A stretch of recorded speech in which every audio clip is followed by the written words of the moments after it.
اس رات میں اعمال اٹھائے جاتے ہیں، اللہ کی بارگاہ میں اعمال پیش کیے جاتے ہیں۔ 7 لوگ ایسے ہیں کہ جن کی اس رات میں بھی مغفرت نہیں ہوتی۔ اللہ تعالیٰ ساری رات عبادت کرنے والوں میں اس بندے کا شمار فرما دیتے ہیں۔ اللہ تعالیٰ آسمان دنیا پر تشریف لے آتے ہیں۔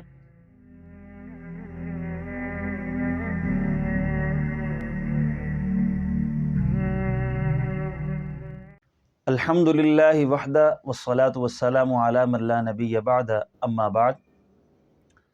شعبان کی 15ویں شب، جسے شب برات کہا جاتا ہے، اس رات کی بہت سی فضیلت احادیث میں منقول ہے۔ شب برات کا مطلب یہ ہے کہ وہ رات جس میں مخلوق کو گناہوں سے بری کر دیا جاتا ہے، اس رات کو شب برات کہتے ہیں۔ بہت سے صحابہ کرام ان سے اس رات کی فضیلت منقول ہے۔ حضرت سیدہ عائشہ صدیقہ رضی اللہ تعالی عنہا سلام اللہ علیہا فرماتی ہیں، حضور اکرم صلی اللہ علیہ وسلم آپ اس رات کو جنت البقیع میں تھے، تو میں آپ کے پاس گئی تو آپ صلی اللہ علیہ وسلم آپ نے مجھ سے فرمایا کہ اے عائشہ، یہ جو آج کی رات ہے، شعبان کی 15ویں رات، اس رات میں اللہ تعالیٰ آسمان دنیا پر نزول فرماتے ہیں اور قبیلہ بنی کلب کی بکریوں کے بالوں کے برابر اللہ تعالیٰ لوگوں کی مغفرت فرماتے ہیں۔ یہ مثال اس لیے دی کیونکہ اس وقت میں یہ قبیلہ ایسا تھا کہ ان کے پاس جو بکریاں تھیں اس کے بال بہت زیادہ ہوا کرتے تھے، تو مثال دے کر سمجھایا کہ اللہ تعالیٰ اتنی کثیر تعداد کے اندر لوگوں کی مغفرت فرماتے ہیں۔ اور اسی طرح پر ایک اور دوسری حدیث پاک میں ہے کہ اس سال میں جو مرنے والے ہیں ان کی تعیین ہو جاتی ہے کہ کنوں کنوں نے جانا ہے، اور جنہوں نے پیدا ہونا ہوتا ہے ان کی بھی تعیین ہو جاتی ہے کہ ان کا نام لکھ دیا جاتا ہے۔ اور اس رات میں اعمال اٹھائے جاتے ہیں، اللہ کی بارگاہ میں اعمال پیش کیے جاتے ہیں۔ اور اسی طرح پر ایک تیسری حدیث پاک میں ہے کہ اللہ تعالیٰ تمام کے تمام لوگوں کی مغفرت فرما دیتے ہیں، لیکن 7 لوگ ایسے ہیں کہ جن کی اس رات میں بھی مغفرت نہیں ہوتی۔ تو یہ 7 بدبخت لوگ کون کون سے ہیں؟ ایک تو اللہ تعالیٰ سے دعا مانگے کہ اللہ تعالیٰ ہمارا شمار ان میں سے نہ فرمائے۔ تو اگر اپنے اندر توجہ کرنے کی ضرورت ہے، غور کرنے کی ضرورت ہے، اگر ہمارے اندر اس قسم کی کوتاہیاں پائی جا رہی ہیں تو ہمیں ان کوتاہیوں کو دور کرنے کی ضرورت ہے۔ ایک تو فرمایا کہ جو شرک کرنے والا، اس کی بھی اس رات میں مغفرت نہیں ہوتی۔ دوسرے نمبر پر فرمایا کہ والدین کا نافرمان، والدین کی اطاعت نہ کرنے والا، نافرمانی کرنے والا، اس کی بھی اس رات میں مغفرت نہیں ہوتی۔ اور تیسرے نمبر پر جو کینہ رکھنے والا، کینے کا مطلب یہ ہے کہ ایک آدمی، ایک مسلمان اپنے کسی دوسرے مسلمان بھائی کے بارے میں کڑ رکھ لے اور اس کے بارے میں یہ دل میں خیال رکھے کہ مجھے کب موقع ملے گا میں اس کو نقصان پہنچاؤں گا، تو اس کو کہتے ہیں کینہ رکھنا۔ تو کینہ رکھنے والا بھی اس رات میں اس کی مغفرت نہیں ہوتی۔ اور چوتھے نمبر پر فرمایا کہ شرابی، شراب پینے والا، شراب کا عادی، اس کی بھی اس رات میں مغفرت نہیں ہوتی۔ اور اسی طرح پر 5ویں نمبر پر جو قاتل، جس نے کسی جان کو ناحق قتل کیا ہو، تو اس کی بھی اس رات میں مغفرت نہیں ہوتی۔ اور 6 نمبر پر شلوار کو ٹخنوں سے نیچے لٹکانے والا، پاجامے کو ٹخنوں سے نیچے لٹکانے والا، پینٹ ہے، پینٹ کو ٹخنوں سے نیچے لٹکانے والا، فرمایا کہ اس رات کے اندر اس بندے کی مغفرت نہیں ہوتی۔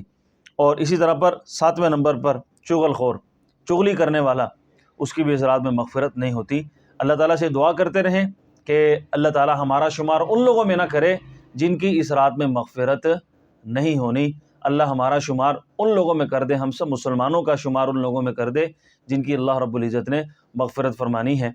اور اسی طرح پر حضرت علی المرتضیٰ رضی اللہ تعالیٰ عنہ سے اس کے متعلق منقول یہ ہے کہ آپ ارشاد یوں فرماتے ہیں کہ قوموا لیلہا وصوموا نہارہا، کہ یہ رات ایسی بابرکت رات ہے کہ اس رات میں قیام کیا کرو اور دن کا روزہ رکھا کرو۔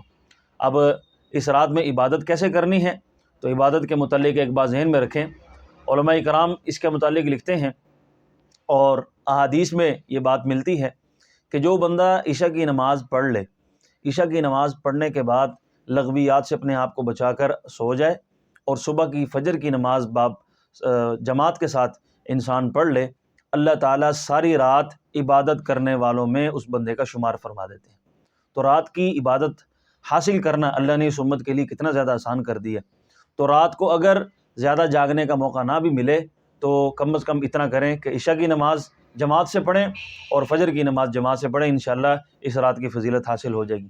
باقی اس کے ساتھ ساتھ اگر کچھ نوافل کا اللہ تعالیٰ توفیق دے دیں، ذکر اذکار کی اللہ تعالیٰ توفیق دے دیں، تو انفراداً عبادت کرنی ہے، اس بات کا بھی اہتمام کرنے کی ضرورت ہے۔ اور اسی طرح پر اس رات کے حوالے سے ایک اور بات ذہن میں رکھیں، بعض لوگ اس رات میں کچھ عبادت کو خاص کر لیتے ہیں، تو اس رات کی عبادت کو خاص کرنا یہ ثابت نہیں ہے، اس سے اپنے آپ کو روک کے رکھیں۔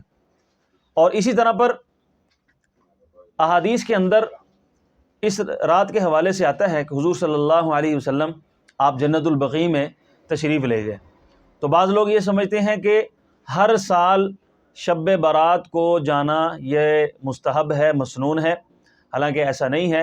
حضور صلی اللہ علیہ وسلم زندگی میں ایک مرتبہ اس رات کو تشریف لے گئے تھے، تو اس لیے اگر کوئی سنت پر عمل کرنا چاہتا ہو تو زندگی میں ایک مرتبہ شب برات کے موقع پر وہ رات کے وقت میں قبرستان چلا جائے، صرف ایک مرتبہ، تو سنت پوری ہو جائے گی۔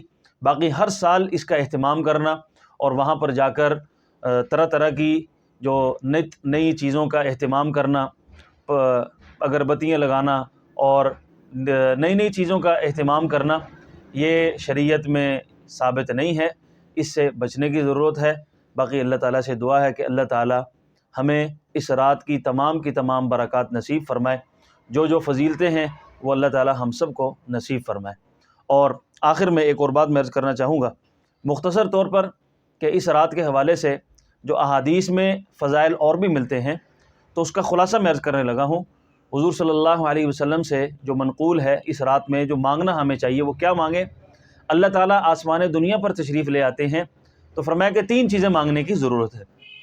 ایک تو اللہ تعالیٰ سے رزق مانگا جائے، اور دوسرا اللہ تعالیٰ سے مغفرت مانگی جائے، اور تیسرا اللہ تعالیٰ سے عافیت مانگی جائے۔ یقین جانیے یہ 3 چیزیں اتنی عمدہ ہیں کہ اگر یہ 3 چیزیں ہمیں نصیب ہو جاتی ہیں تو ساری کی ساری خیریں اور ساری کی ساری بھلائیاں انشاءاللہ ہمیں نصیب ہو جائیں گی۔ دعا ہے اللہ تعالیٰ ہم سب کو عمل کرنے کی توفیق عطا فرمائے، اس رات کی تمام برکتیں ہمیں نصیب فرمائے۔ وآخر دعوانا ان الحمد للہ رب العالمین۔